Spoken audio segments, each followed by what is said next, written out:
2.2b, we're going to look at properties of limits. And here we're going to write things in the general sense, so you're going to see a lot of letter as we're writing. So I'm just going to call this L1. Now these are in your book, these properties, and they're all listed, so you're welcome to look them up and note them. I'm just going to go over them briefly. For a constant c, so some number c, we just call it a constant. The limit as x approaches a, the limit of c is just c. Okay? So here's an example. Say we have a graph and we say that this line is at y equals 2. Okay? All right, and then we call this a. All right, so as we approach a from the right, it goes to 2. As we approach a from the left, it goes to 2. So the limit of x, the limit of 2, because 2 is a constant, as x approaches a is 2. So the limit of any constant is that constant. Okay, let's look at the second property of limits. Okay. The limit of x as x approaches a equals, well, think about this. The limit of x, this would be the same thing as an equation y equals x. And that's this line right here. Okay. So at this point we have 1, 1. This point we have 2, 2. And so forth going the other way. So if we have a point, I'm just going to call it A, all right, then we would have A was our output. So as x approaches A, the limit of x is going to be A. Okay, very good. Now, here's another one.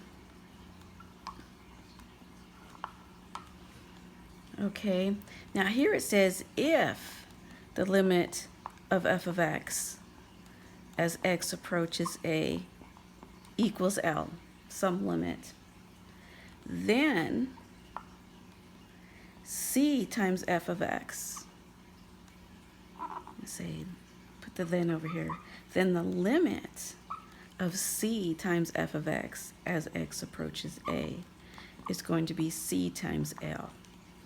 And that makes sense. Okay, that's putting those together. All right, we have some more to cover. Okay, so here's a fourth property. Okay, again, if the limit of f of x as x approaches a equals L, then for any positive number n, for any positive n, integer, I should say integer, not number. Then for any positive integer n, we can say the limit of f of x to the nth power, okay, as x approaches a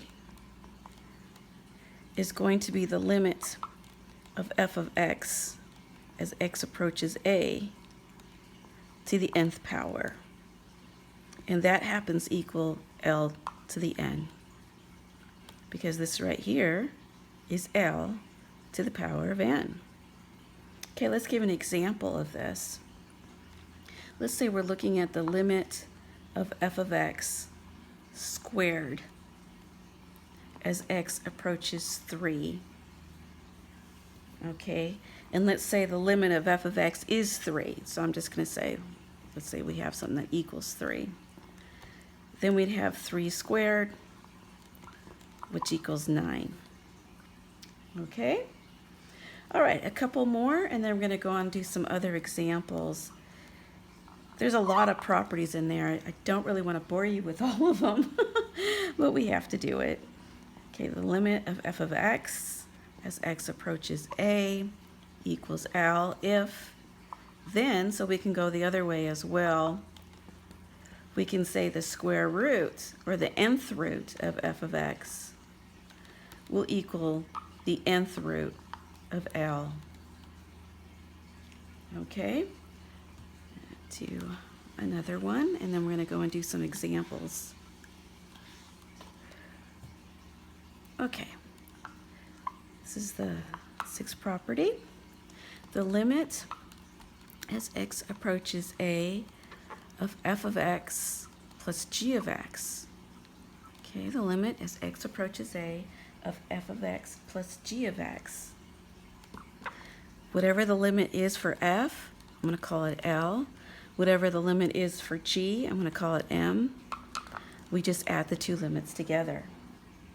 Okay? All right, here's an example of that.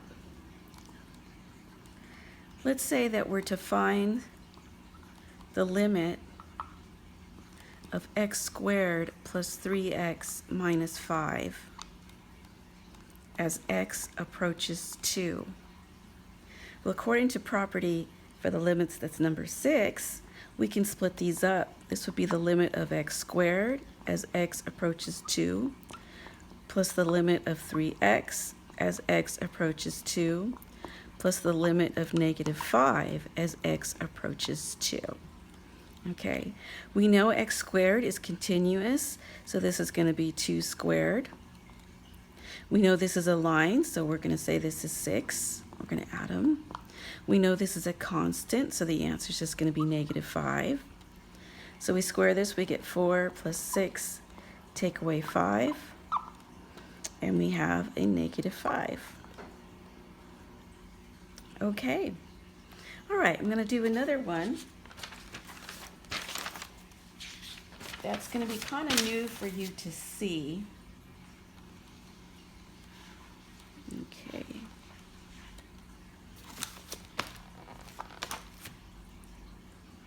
All right. So let's say we have something like this. The limit of x plus h squared minus x squared all over h as h approaches 0. Okay. Now, this one's a little tricky. Since h is approaching 0, we're going to look at x as a constant because h is the variable. H is the variable. Therefore, we're going to call x a constant. Okay? So if we were to continue with this, of course, we would FOIL this.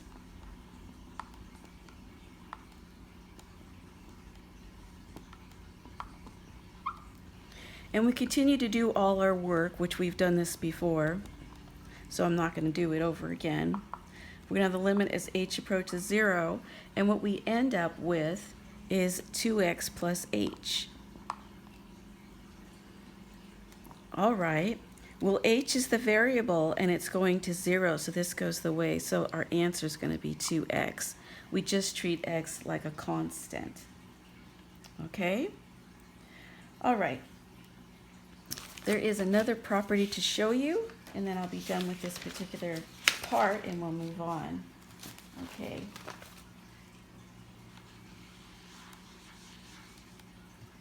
Okay, so here we have the property 7 and property 8, and then we'll be done with our properties. Woohoo!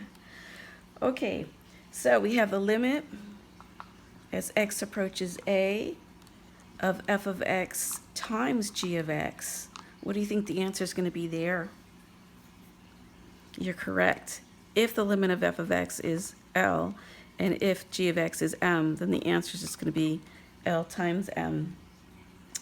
And then we have the same thing here, but now we're going to look at division, f of x divided by g of x. That's just going to end up L divided by m.